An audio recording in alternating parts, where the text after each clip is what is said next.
She wasn't born into royalty.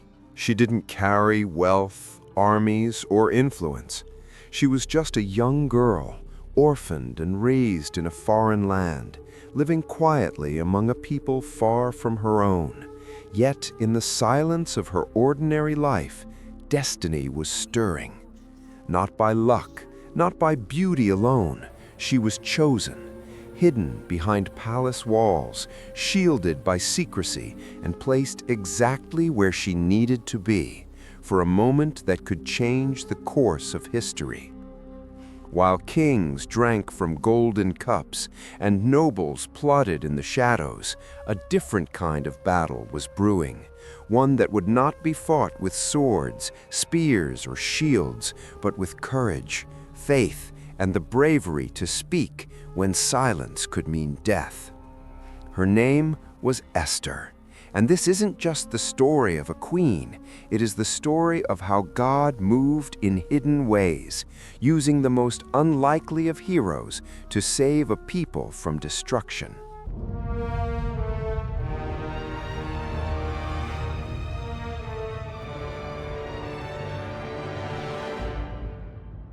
King Xerxes, Queen Vashti, and the royal decree. In the days of King Xerxes, the ruler of an empire stretching from India to Ethiopia, power and wealth were displayed in dazzling abundance.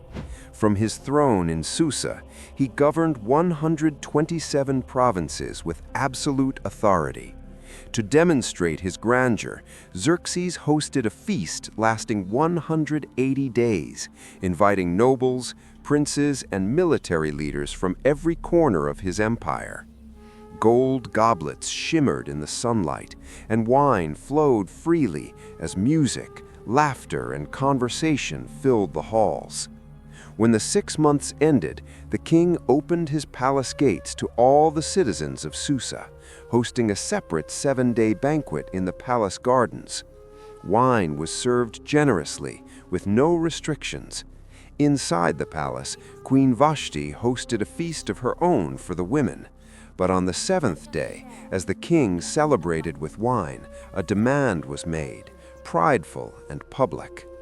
"Bring Queen Vashti before us," the king commanded. "Let all admire her beauty, wearing her royal crown."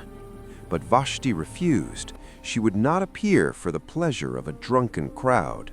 Her defiance enraged Xerxes. His pride wounded, he sought counsel from his advisors. One, Memucan, warned of the danger. If the queen's defiance went unpunished, all women would see fit to dishonor their husbands. The solution was swift and decisive. Vashti was dethroned, and a decree was sent throughout the empire. Every man should rule his own household. The palace gates echoed with the weight of change. And though the king's anger faded, God's unseen hand had begun to move, positioning a new chapter in the story that had just begun. Esther's rise in the palace. With Queen Vashti gone, King Xerxes' advisors proposed a plan to find a new queen. Young women of beauty from every province were to be gathered, prepared, and presented to the king.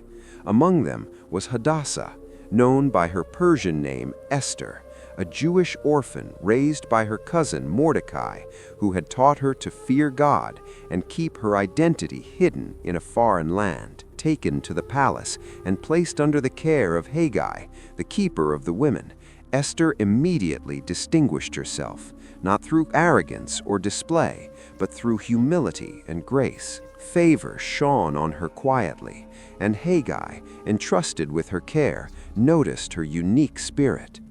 For 12 months, Esther underwent the same preparations as all the other candidates. Yet when her turn came to enter the king's presence, she stepped forward with quiet dignity and strength. Xerxes, upon seeing her, was captivated. Her beauty, wisdom, and poise set her apart from all the others.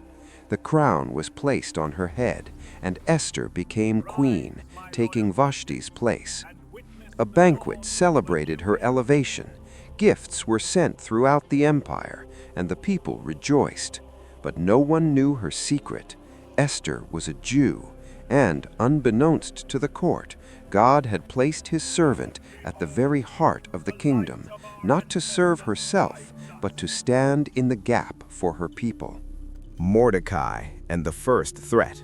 While Esther settled into her new life in the palace, her cousin Mordecai remained at the king's gate, a place where the city's business was conducted and where royal officials and servants gathered.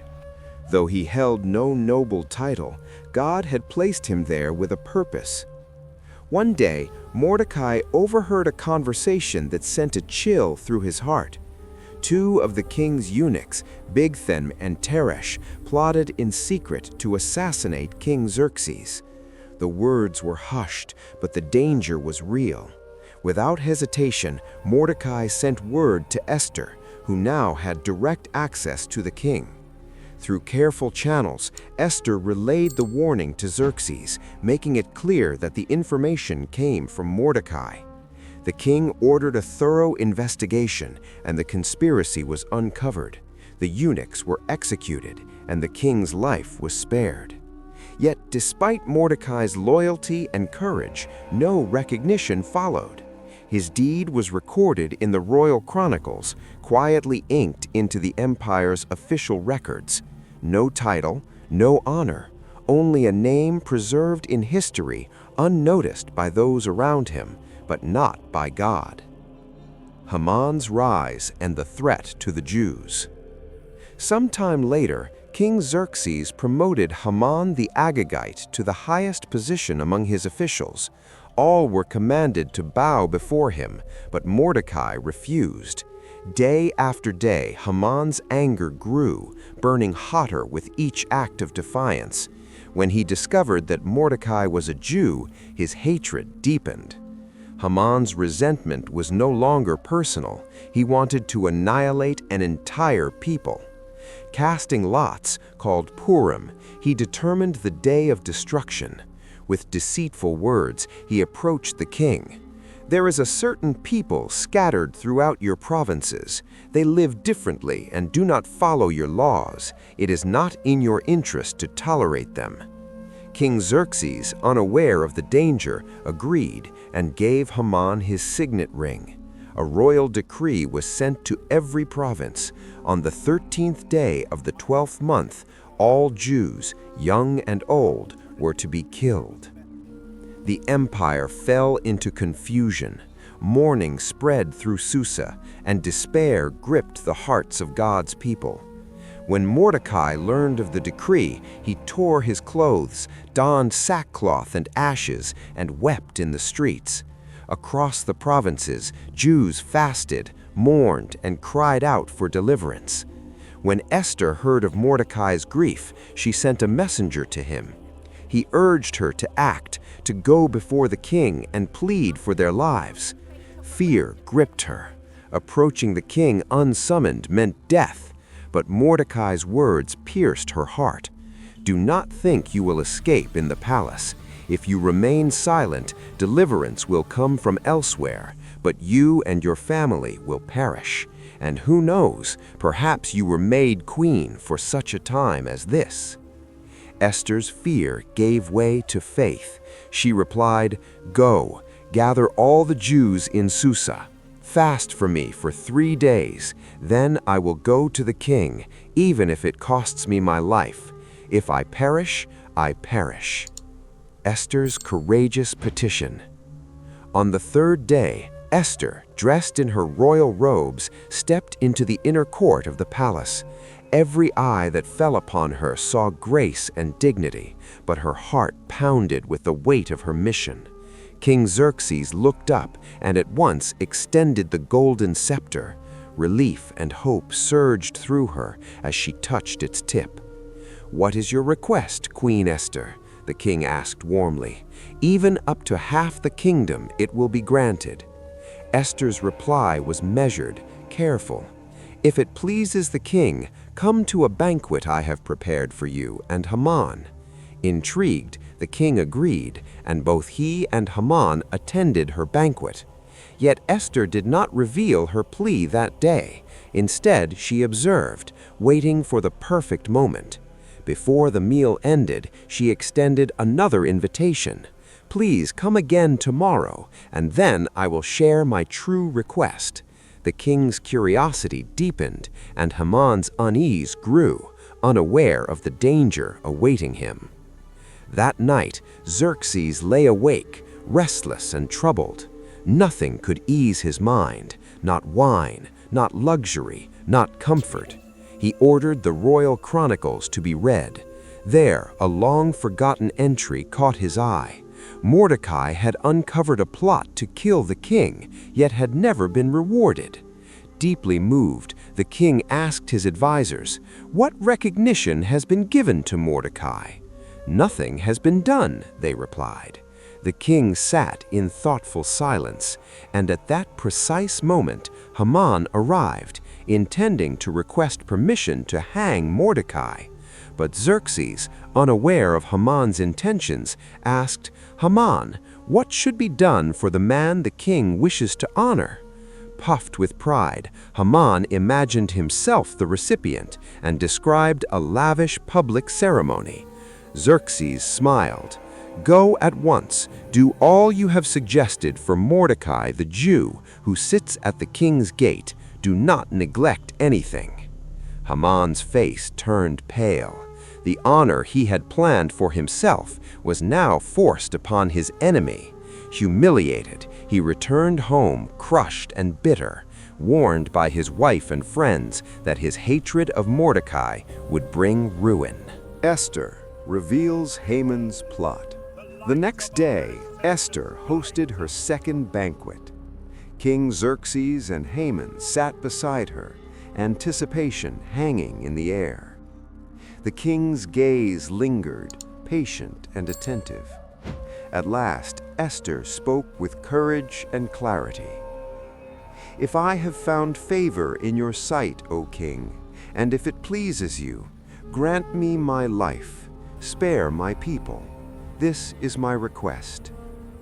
Shock flashed across the king's face.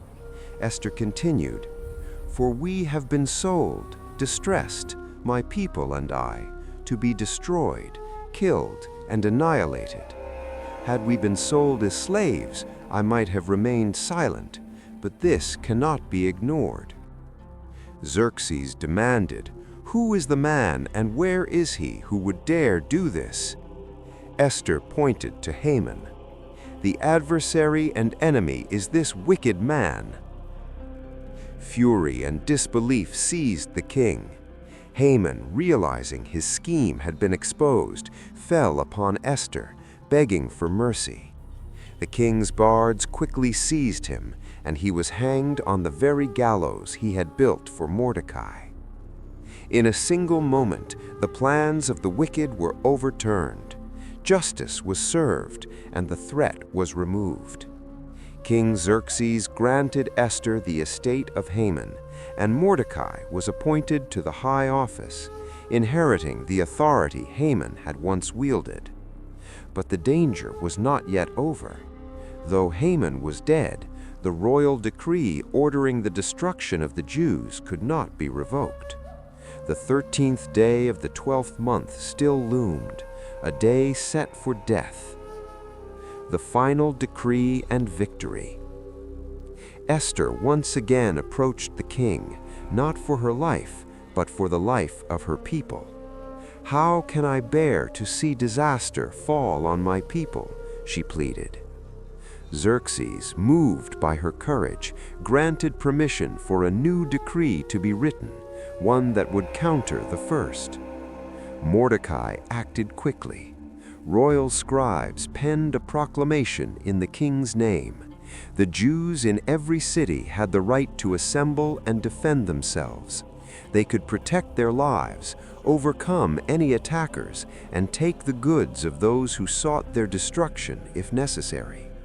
The decree was sent swiftly to all 127 provinces, sealed with the king's ring, and hope began to rise where despair had once reigned. On the appointed day, the Jews stood united. With royal protection and unwavering courage, they defended themselves and defeated their enemies. In Susa alone, 800 attackers were struck down, including Haman's 10 sons, notorious accomplices in his wicked plan. Haman requested one additional day of defense in the city, and the king granted it. Across the empire, 75,000 enemies were defeated, yet the Jews took no plunder. Their battle was for survival, not gain. From mourning, joy emerged. From despair, hope blossomed. To commemorate their deliverance, the Jews established the festival of Purim, named for the lots Haman had cast to choose the day of destruction. Every year, on the 14th and 15th of Adar, they would feast, rejoice, send gifts, and give generously to the poor. A day once set for death became a celebration of life, a testament to God's unseen hand guiding history. Mordecai was honored throughout the empire, clothed in blue and white, second only to King Xerxes.